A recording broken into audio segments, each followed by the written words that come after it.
Walk into Jason's apartment on a Thursday evening. You'll see a 5-year-old laptop on the desk, a coffee maker that costs about $40, and a sticky note on the fridge that says, Auto Transfer Friday. Jason doesn't think about money very often because most of the important decisions were made years ago. His paycheck arrives, some goes to bills, some goes to investments, and the rest is what he lives on. Nothing dramatic happens, but every month his net worth quietly moves in one direction: up.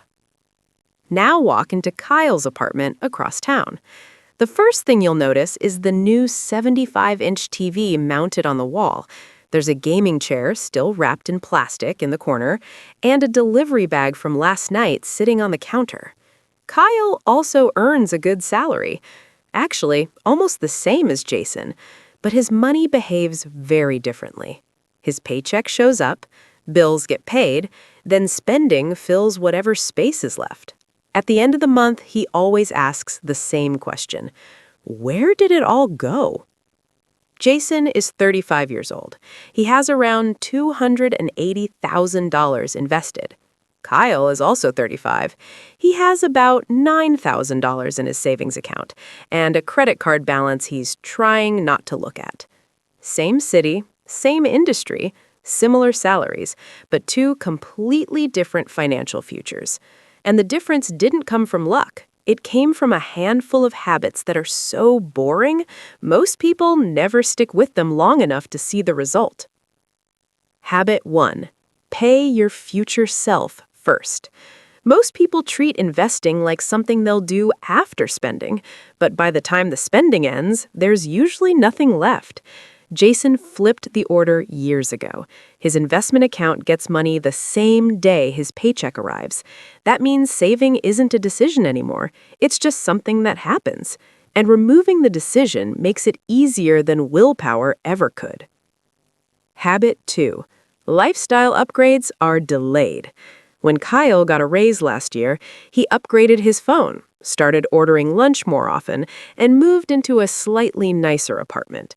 None of the changes felt huge, but together they quietly consumed the entire raise.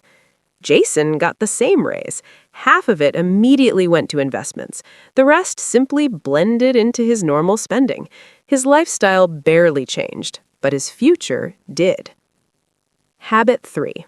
Small leaks matter more than big splurges. Everyone focuses on the big purchases: cars, vacations, houses. But most financial damage actually happens in tiny daily decisions: subscriptions you forgot about, convenience fees, delivery charges that double the cost of dinner.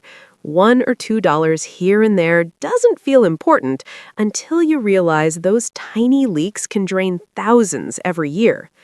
Jason checks his spending once a week, not to feel guilty, just to see where the money actually goes. That awareness alone fixes half the problem. Habit 4. Boring investments win. Kyle spends hours reading about the next hot stock, crypto trends, trading strategies, market predictions. Jason buys a broad index fund every single month and then does something radical. He ignores it. No predictions, no timing, just patience. History has shown something uncomfortable for a lot of smart investors. The simple strategy often beats the complicated one, not because it's clever, but because it avoids expensive mistakes. Habit 5. Time is the real multiplier. If Jason invests $500 a month starting at age 25 and earns an average return of 10%, by age 60, he ends up with roughly $1.5 million. If Kyle waits until 35 to start the exact same plan, he ends up with less than $600,000. 10 years of delay cost almost $1 million, not because Jason earned more, but because time did more work. Compound growth doesn't reward intelligence first, it rewards patience. Here's the uncomfortable truth. Wealth rarely comes from one brilliant move. It usually comes from thousands of quiet ones. Automatic transfers, reasonable spending, investments left alone for decades. None of these habits are exciting, which is exactly why they work. Most people are busy chasing the exciting version of financial success, the shortcut, the secret strategy, the perfect moment to start.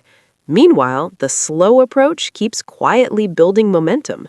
Jason didn't become wealthy overnight, but every year his financial life gets a little easier. Unexpected expenses don't feel like emergencies anymore, and the future feels more like a choice than a gamble. Kyle isn't irresponsible. He's simply optimized for what feels good today instead of what compounds tomorrow. And over time, that difference becomes enormous.